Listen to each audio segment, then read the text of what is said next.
लोकशाहीचा बुलंद आवाज, रिपब्लिकन वार्ता, महाराष्ट्र.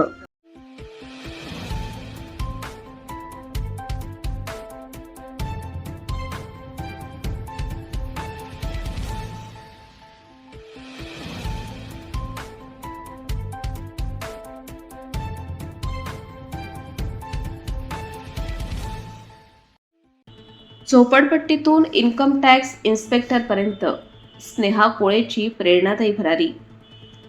परिस्थिती कितीही बिकट असली तरी जिद्द, चिकाटी आणि मेहनतीच्या जोरावर ध्येय गाठता येते याचे जिवंत उदाहरण नाशिकच्या जेल रोड परिसरातील आम्रपाली झोपडपट्टीत राहणाऱ्या स्नेहा बळीराम कोळे हिने समाजासमोर ठेवले आहे. अत्यंत प्रतिकूल परिस्थितीवर मात करत स्नेहाने इन्कम टॅक्स व इन्स्पेक्टर पदासाठीची परीक्षा उत्तीर्ण केली असून तिच्या यशामुळे कुटुंबीय, शिक्षक आणि परिसरातील नागरिकांकडून तिच्यावर अभिनंदनाचा वर्षाव होत आहे. स्नेहाचे आई वडील हातमजुरी करून कुटुंबाचा उदरनिर्वाह करतात. घरातील शैक्षणिक परिस्थितीही अत्यंत प्रतिकूल होती. स्नेहाशिवाय कुटुंबातील इतर कोणीही 10वी पर्यंतचे शिक्षण घेतलेले नाही.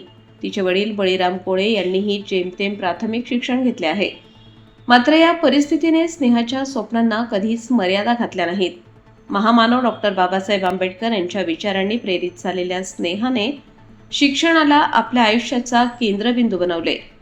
झोपडपट्टीतील प्रतिकूल वातावरण, आर्थिक अडचणी आणि मर्यादित साधने असतानाही तिने शिक्षणाची वाट सोडली नाही.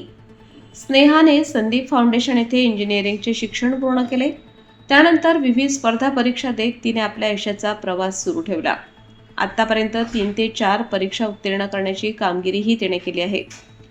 आपल्या आयुष्याबद्दल बोलताना स्नेहा म्हणाली, माझ्या आईवडिलांची आणि 2 भावांची साथ माझ्यासाठी सर्वात मोठी ताकद होती. त्यांनी माझे मनोबल वाढवले.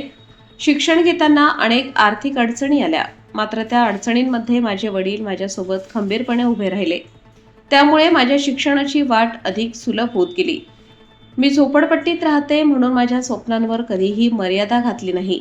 जिद्द आणि चिकाटी सोडली नाही. शेवटपर्यंत लढत राहिले.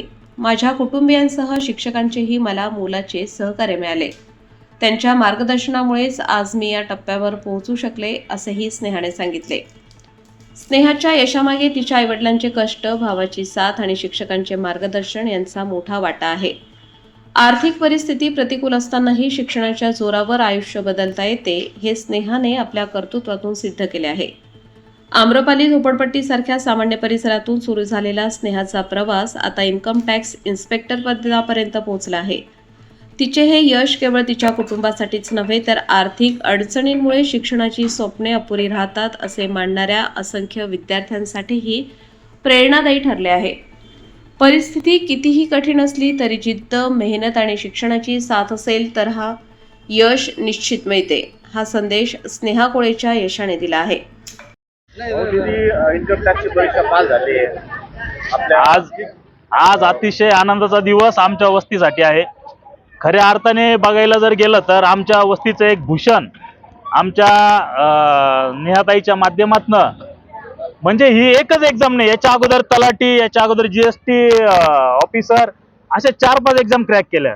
प्रत्येक एक्झाम नोकरीला रुजू होते आणि 3 महिन्याने 4 महिन्याने राजीनामा देऊन परत दुसरी नोकरी जॉईन करते. आता शेवटी परत स्टेट सेल्स इन्स्पेक्टर म्हणून तिची नियुक्ती झाली. त्याबद्दल मी आमच्या दिदीचं खूप खूप मनापासून अभिनंदन करतो. खऱ्या अर्थानं प्रत्येक मुलीसाठी अतिशय अभिमानास्पद आणि एक ऊर्जा स्रोत म्हणून आज सर्वांनी दिदीकडे बघितलं पाहिजे. अतिशय खडतर परिस्थितीमध्ये प्रवास करत असताना आणि खऱ्या अर्थाने सांगायचं राहिलं तर परिवारामध्ये कोणीही मोठ्या प्रमाणात शिक्षण घेतलेलं नाही. आपण अशा परिस्थितीमध्ये घरच्यांनी तिला शिकवण्यासाठी इतका आग्रह होता. खऱ्या अर्थाने मामांनी कुठल्याच प्रकारे तिच्यावरती तिच्या लग्नाचं दडपण नाही का, तिला पारिवारिक कुठल्या कामाचं दडपण नाही का, तू फक्त शिक आणि समाजामध्ये एक वेगळी प्रतिमा म्हणून तू ओळख निर्माण कर, असं त्या सर्वांची इच्छा होती. आणि आज खऱ्या अर्थाने तिने ते करून दाखवलं. 8 ते 10 वर्षाचा हा तिचा अभ्यासाचा प्रवास, अक्षरशः 15-15, 16-16 तास तिने अभ्यास केलेला आहे. आणि खऱ्या अर्थाने बघायला गेलं तर आमच्या मामींचा देखील त्याच्यामध्ये खूप सिंहाचा वाटा आहे. कारण मामींनी तिला एका टायमाला लायब्ररी जायचं 3-3 वेळेचा डब्बा तिच्या सोबत बनवून दिलेला आहे. तर तू घरी नाही आली तरी चालत, तुला 3 टाइमचा डब्बा तू तिथे बसून खा. आणि तो डब्बा नेण्याचा का आमचा विकी छोटा सर्वात छोटा भाऊ आहे दीदीचा, ते काम टिफिन न्यायचं त्याचं असायचं. खऱ्या अर्थाने सर्व परिवाराने तिला जे बळ दिलं आणि त्या बळाला तिने यश प्राप्त करून दिलं. म्हणजे दीदीचं जेवढं कौतुक केलं पाहिजे तेवढं या परिवाराचं देखील आपण कौतुक केलं पाहिजे. आणि अशी बहीण आम्हाला लाभली आहे, तर आम्हाला देखील आज अभिमान आणि मन असं भरून आलंय का खरोखर तिने आज जी मेहनत घेतली तिचं सार्थ झालं. आणि दीदीला मी भावी वाटचालीमध्ये खूप खूप शुभेच्छा देतो. तिच्या हातून समाजाची सेवा घडो.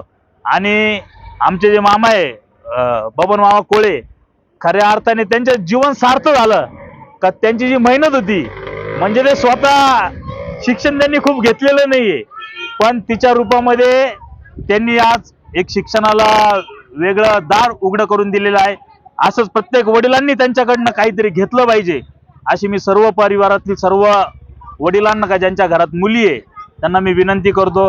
आणि दीदीला या तिच्या घवघवीत यशाबद्दल मी खूप खूप शुभेच्छा देतो, तिचं अभिनंदन करतो. इन्कम टॅक्सची परीक्षा पास झाली आज, काय भावना आहेत तुझ्या, काय आनंद आहे व्यक्त होतोय? स्टेट टॅक्स इन्स्पेक्टर झाल्यामुळे मी माझे एक्सप्रेशन नाही सांगू शकत आहे शब्दात. खूप ओव्हरवेल्मिंग रिस्पॉन्स आहे सगळ्यांचा. आई वडील जास्त खुश आहे. तुला कोणी सहकार्य केलं? तुझे शिक्षक, तुझे आई वडील, तुझे नातेवाईक? मला माझ्या फॅमिलीचा एक्स्ट्रीमली जास्त सपोर्ट होता, नातेवाईकांचा, फ्रेंड्सचा. आज तुला कॅडर भेटलंय, उद्या तू कामावरती रुजू होशील, आपली कौटुंबिक परिस्थिती हातावरची आहे, कुटुंबाला काय मदत होईल तुझ्याकडनं? फायनान्शियली स्टॅबिलिटी येऊन जाईल. रिपब्लिकन वार्ता महाराष्ट्र न्यूजसाठी प्रतिनिधी आनंद आभाडे, Nashik. Subscribe now and press the bell icon. Never miss an update.